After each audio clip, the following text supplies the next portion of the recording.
I had planned to come home a week later, but something, maybe impatience, maybe just a restless feeling, made me change my plans. The drive felt familiar, almost comforting. I passed the same cracked sidewalks I'd walked on 1,000 times. The corner store with its faded sign, the old oak tree that always seemed to lean just a little toward the street. There's something about returning home that smells different when you've been away. The air carries a mix of exhaust, wet pavement, and that faint, comforting scent of home that lingers even before you reach the driveway. I thought about the small things I'd missed, the creak of the floorboards, the way the sunlight hit the living room in the late afternoon, the quiet of a house that's mine. My mind wandered to catching up on sleep, maybe ordering food and just sinking into the couch without worrying about anything. And yet, there was this tiny knot in my stomach, a flicker of unease I couldn't shake. Maybe it was the fact that it had been a busy week. Maybe it was that life has a funny way of twisting the ordinary into the unexpected. I told myself it was nothing. Everything would be exactly the same, my sanctuary, my little world. But somewhere deep down, a whisper nudged me. What if it wasn't? I pushed it away, laughed at my own paranoia, and kept driving. After all, it was home. Nothing could be different, right? I turned onto my street, expecting the familiar quiet, maybe a car or two in the driveway, and that subtle feeling of relief that comes with being home. But something immediately felt off. The lights were on, brighter than usual, flickering through the blinds like signals I couldn't decipher. I slowed down, squinting through the windows, trying to see what was happening, and that's when I noticed movement, shadows flitting across the walls, figures I didn't recognize, laughter that didn't belong to anyone I knew. My pulse started to quicken, a strange cocktail of curiosity and unease that I parked the car slowly, almost in disbelief, and as I stepped onto the driveway, the door opened before I even reached for the handle. The scene that greeted me made my stomach drop. There were people everywhere, dozens of them, filling my living room, the kitchen, even spilling out into the hallway. Decorations hung from the ceiling, balloons bobbing lazily above their heads, and in the middle of it all was a banner, stretched across the far wall, reading in bold, cheerful letters, "Family means forever." My brain struggled to process it. I half expected to wake up and find it was some bizarre dream, because how could this be happening in my house, in my home? For a moment, I just stood there, frozen on the threshold, watching strangers laugh, hug, and move about like this was their domain. The smell of food, the clinking of glasses, the faint scent of perfume and aftershave, all of it hit me at once. A part of me wanted to step back, turn the key, and drive away, as if retreating could erase what I was seeing. Another part, the part that couldn't accept being left out, forced me forward, inching toward the door. I could feel the heat rising in my face, a strange mix of disbelief, confusion, and a deep, gnawing worry that I didn't yet have the words for. That I stepped inside, my shoes silent against the hardwood floor, trying to act as if I belonged, or at least as if I understood what was happening. But every laugh, every hug, every casual conversation felt like a reminder that I was out of place. I scanned the room for familiar faces, for my family, for anyone who might offer a clue, but even the people I knew seemed different. Their smiles were polite, their eyes flicked away quickly when mine met theirs, and I couldn't tell if it was embarrassment, guilt, or something worse. I opened my mouth to speak, but the words felt heavy, stuck behind a wall of disbelief. My mind raced, piecing together fragments of what could possibly explain this. A birthday? A surprise celebration I had somehow missed? I replayed the last few phone calls in my head, the texts I'd sent, trying to see if there had been any hint, any warning sign. Nothing. And then I caught myself in a moment of quiet terror. What if there wasn't a reason? What if this wasn't a celebration, but some elaborate message meant for me, something I wasn't supposed to understand right away? My chest tightened, and I felt a flash of panic as memories surfaced. Last Christmas, the way a cousin had rolled their eyes when I walked in. Last week, a comment my sister had made that seemed innocent then, but now felt like a puzzle piece I couldn't place. That I moved further into the living room, pretending to greet a few people, nodding, smiling, trying to sound casual, but the words tasted like ash in my mouth. I caught glimpses of my own reflection in the glass doors, my face pale, eyes wide, hands trembling slightly. And somewhere in the background, the banner mocked me. its cheerful proclamation, "Family means forever," hitting me with cruel irony. My inner voice was screaming, asking why this was happening, why it felt like a trap, why everyone else seemed to be in on something I wasn't supposed to know. I wanted answers, but the answers weren't coming, and the longer I stayed, the heavier the realization sank in. Something about this wasn't right. The laughter and chatter around me started to blur into a background hum, and suddenly I saw. Really saw it. This wasn't a celebration for everyone. It wasn't just a surprise I had missed. It was a stage, and I wasn't meant to be part of the act. Faces that should have welcomed me now avoided me, small smiles that didn't reach their eyes, conversations that fell silent when I approached. The realization hit like a punch to the gut. I had been excluded, deliberately. And the banner, "Family means forever," was no longer cheerful. It felt mocking, a neon reminder of how invisible I had become. Memories I had pushed aside started to surface in sharp, stinging flashes. The way my siblings had always gotten a little more attention, a little more praise. The subtle jokes at my expense that no one else seemed to notice. That one birthday when my contribution was barely acknowledged. All those tiny moments now assembled into a damning pattern. I could almost hear my own voice in the past, quietly questioning if I mattered, if my presence made a difference. And the answer seemed to scream back at me now. Not really. That I tried to confront them in my mind, asking silently, why? Why now? Why like this? But even the thought of asking aloud made my throat tighten. Instead, I wandered through the house, taking in every detail. The way the furniture had been moved to accommodate more people, the unfamiliar plates stacked in the kitchen, the scent of food I hadn't chosen, the voices that didn't recognize my presence. Everything was alien in the place I had called home for years. I felt small, invisible, unimportant. And then came the sharp sting of betrayal. Because I had trusted them, I had assumed family meant inclusion, love, and care. Now I saw that trust wasn't enough. That I retreated to the hallway, needing space, needing silence, needing a moment where my thoughts could catch up with my emotions. The noise of the party behind me felt like a distant storm, muffled but constant, and I could feel my chest tightening with a mix of anger, hurt, and disbelief. How could they do this to me? I asked myself again and again, pacing the narrow space, my hands gripping the railing as if it could anchor me against the tide of betrayal. My mind replayed every slight, every whispered conversation I had brushed off as nothing, every time I had bent over backward to help, only to realize that it didn't matter. Flashbacks came unbidden. Last summer, the time I stayed up all night, helping my sister prepare for her work presentation while my own deadlines loomed. The countless holidays spent cooking, cleaning, or buying thoughtful gifts, quietly, without fanfare, only to watch others receive praise I never got.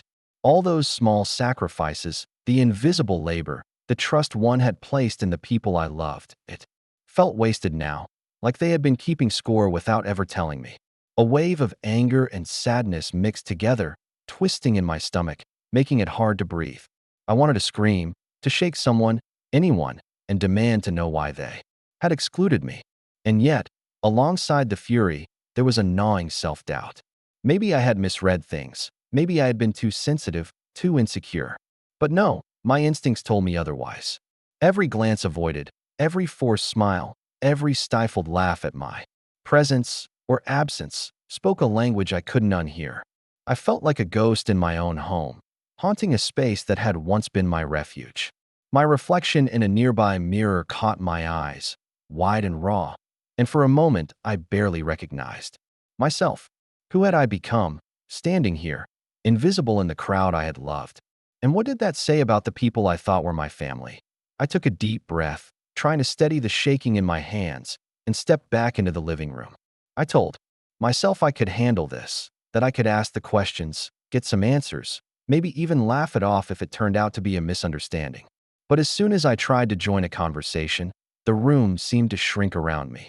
People paused, mid-laugh, eyes darting away, their smiles tight and polite.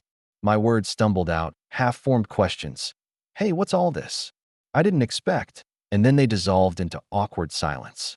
I felt the weight of 100 invisible walls pressing in, keeping me separate, keeping me out. I caught my sister's eye for a brief moment, hoping for some spark of acknowledgement, some signal that I belonged here. But she looked away quickly, a practiced smile plastered on her face. My heart sank further. Every attempt to speak felt like a mistake. Excuses and explanations came, vague and hurried, as if they had rehearsed them, as if my very presence had thrown everything off balance. I tried again, moving closer to a group that seemed the most familiar, hoping to latch onto some sense of normalcy, but laughter hushed, conversations tapered, and I realized they had learned to exclude me without saying a word. The banner on the wall seemed to glare at me now, each letter flashing with cruel irony. Family means forever, but forever didn't seem to include me. My throat ached from unsaid words. My hands twitched with the need to shake someone, anyone, and demand the truth. And yet, despite the humiliation, part of me couldn't look away. I wanted to understand, to hear the explanations that would make this feel human, not calculated. But every answer that came was half-hearted, rehearsed, and distant. I could feel the tension in the air, thick and suffocating, as if my very questions were unwelcome intrusions. I wanted to scream, to cry, to disappear, some combination of all three, but I stayed, trapped between the need for answers and the realization that maybe none would ever come, that I couldn't stay in that room any longer. Every laugh, every hug, every stolen glance between people who should have acknowledged me felt like a hammer against my chest. I slipped quietly into the hallway, then out the back door, needing air, needing space, needing to feel something other than the crushing weight of rejection. The night greeted me with a cold, biting wind, carrying the faint scent of rain and the distant hum of voices from inside. I pressed my hands against my face, trying to make sense of what had just happened, but the thoughts refused to line up neatly. The betrayal, the confusion, the humiliation, they all tangled together, forming a knot that tightened with every breath. Flashbacks surfaced unbidden. Childhood holidays when I had felt safe, when laughter was warm and inclusion was unquestioned. Late nights helping family members with projects, cooking meals no one remembered me making, moments where I thought love was enough. And now, all of that seemed meaningless. The warmth of those memories clashed violently with the cold, indifferent present. I felt small, insignificant, and entirely unmoored. I wanted to scream, to shake the earth beneath the house, to make someone notice, but even that felt futile. Tears pricked my eyes, hot and heavy, and I let them fall, unashamed, unrestrained. Every sensory detail cut deeper. The damp smell of the grass under my hands, the slickness of rain on my skin, the muffled laughter seeping through the walls. The banner's mocking letters still visible from the kitchen window. I felt like a stranger in my own life, a visitor in the very home I had always thought of as my sanctuary. And in that moment, I realized how fragile trust can be, how quickly it can shatter when those we count on most choose to exclude rather than embrace. My chest ached, my mind spun, and I felt the profound loneliness of someone who suddenly sees the truth behind the facade. For the first time, I understood that family isn't always safe, isn't always kind, and isn't always what you hope it to be. I took a deep, steadying breath and wiped the tears from my face. Standing there in the cold, feeling the rain-soaked wind against my skin, something inside me shifted. The despair, the humiliation, the helplessness, they had their moment, but I refused to let them define me. I realized that I didn't need anyone's approval to claim my own worth. No banner, no crowd, no carefully orchestrated party could take that away.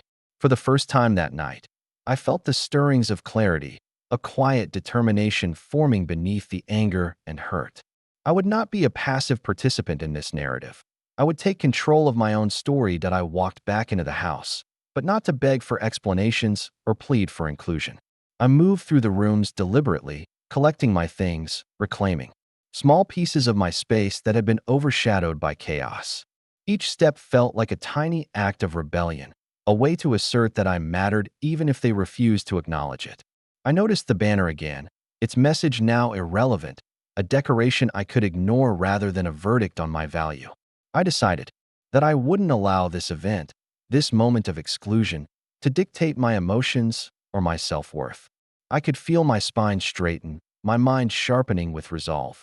Leaving the house finally, I felt an unfamiliar but welcome sense of freedom.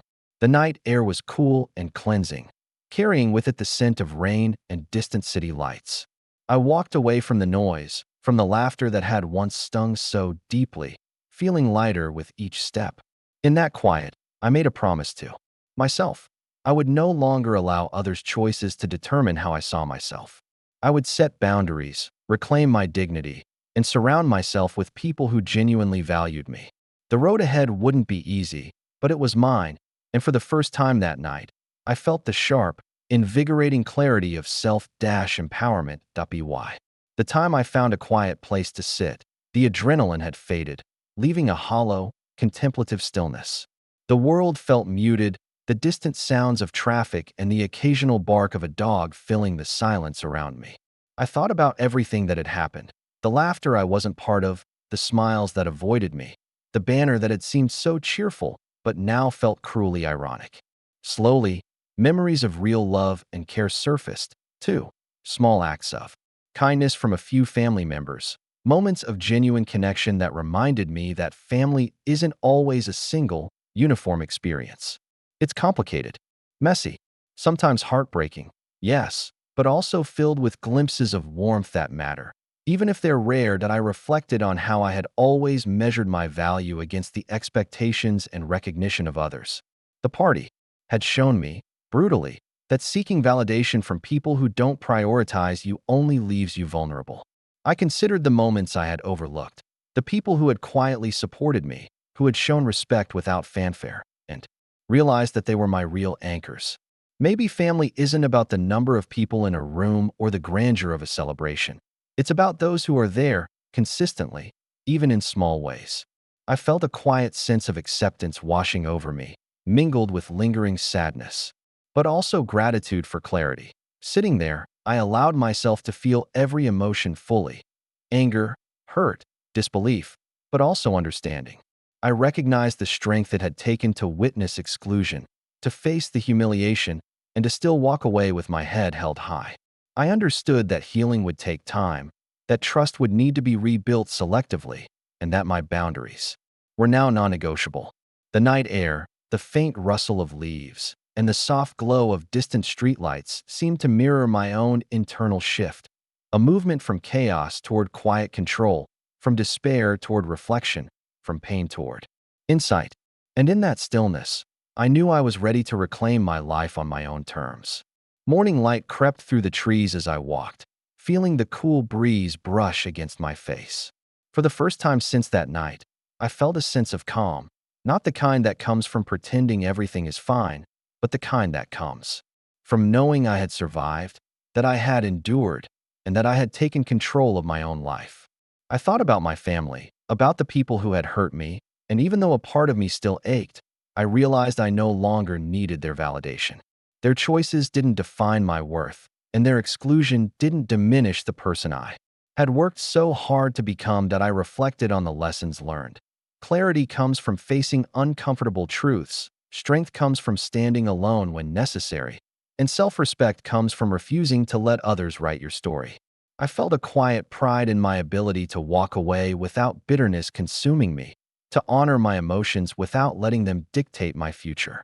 I imagined the life ahead, boundaries firmly in place, relationships chosen carefully, moments of joy and love cultivated deliberately. This wasn't about revenge or resentment. It was about reclaiming my narrative, rewriting the rules, and surrounding myself with authenticity and cared. I continued walking. The sun rose fully over the horizon, casting light across streets that had felt shadowed the night before. I felt lighter, freer, ready to embrace the unknown, ready to find spaces where I was truly valued. The banners, the laughter, the exclusion, they were all behind me now. What mattered was forward, the life I would build, the connections I would nurture, and the person I would continue to become. I smiled to myself, quietly, knowing that I was finally moving forward, unshackled from the past, and empowered to create a future that truly belonged to me.